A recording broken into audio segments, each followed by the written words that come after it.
Hi friends, welcome to booster of life channel.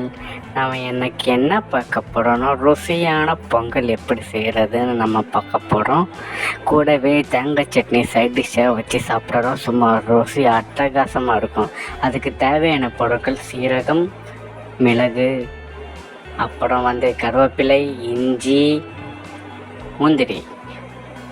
ஒரு குக்கரில் 1/2 kilo அரிசி மற்றும் பருப்பை கலந்து கழுவி எடுத்துக்கலாம். ஒரு குக்கரில் ஒரு 2 டீஸ்பூன் நெய் ஊற்றி கூடவே கொஞ்சம் எண்ணெய் ஊற்றிக்கலாம். ஊற்றி நல்லா பொரிஞ்சு வரட்டும்.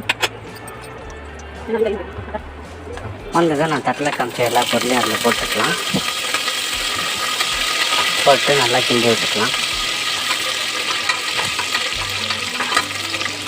நல்லா கிண்டி அது பொண்ணோட கொஞ்சம் கலர் சேஞ்ச் ஆகணும். அது வரைக்கும் நம்ம இந்த மாதிரி கிண்டி விட்டுட்டு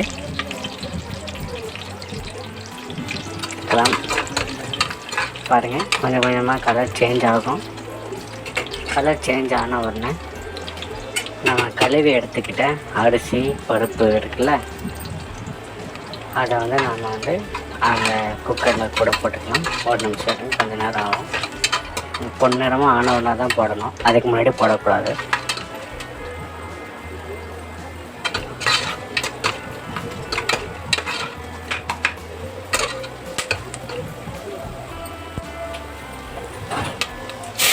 பாருங்கள், இப்போ நம்ம அதை ஆட் பண்ணிக்கலாம்.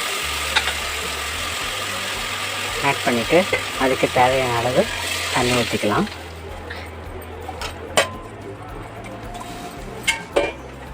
ஆட் பண்ணி நல்லா கிண்டி விட்டுக்கலாம். அதை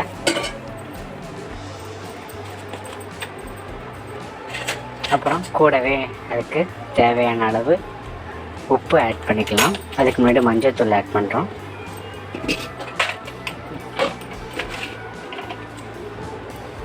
கூடவே உப்பு ஆட் பண்ணியாச்சு. இப்போ நல்லா அதை மிக்ஸ் பண்ணி விட்டுக்கலாம். பாருங்கள், நல்லா அது மிக்ஸ் ஆகணும். ஆன உடனே உப்பு செக் பண்ணிக்கலாம். கரெக்டாக இருக்குது. வேணால் லைட்டாக ஆட் பண்ணிக்கலாம்.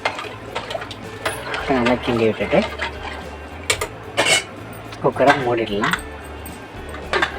ஒரு 5 to 10 மினிட்ஸ் அது நல்லா வெந்து வரட்டும். வெந்து வந்தோன்னா நம்ம 3 விசில் விடணும். பாருங்கள், இப்போ தான் ஃபஸ்ட்டு விசில் வரப்போகுது.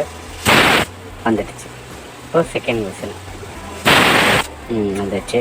இப்போ தேர்ட் விசில் வந்துடுச்சு. இப்போ நம்ம மூடி ஓப்பன் பண்ணி பொங்கலை ஒரு கிண்டி தட்டில் சர்வ் பண்ணிக்கலாம். பாருங்கள், அப்படியே முந்திரி பருப்பு வாசனை, நெய் வாசனை கம்மன்னு அடிக்கிறது பாருங்கள். கூடவே நம்ம தேங்காய் சட்னியோடு வச்சு சாப்பிட்டோன்னா அப்படியே வயிறு ஃபுல்லாகிடுங்க. நல்லா சாப்பிட்டு கம்முன்னு படுத்து தூங்கிக்கலாம். அவ்வளோதான் ஃப்ரெண்ட்ஸ். தேங்க்யூ ஃபார் வாட்சிங்.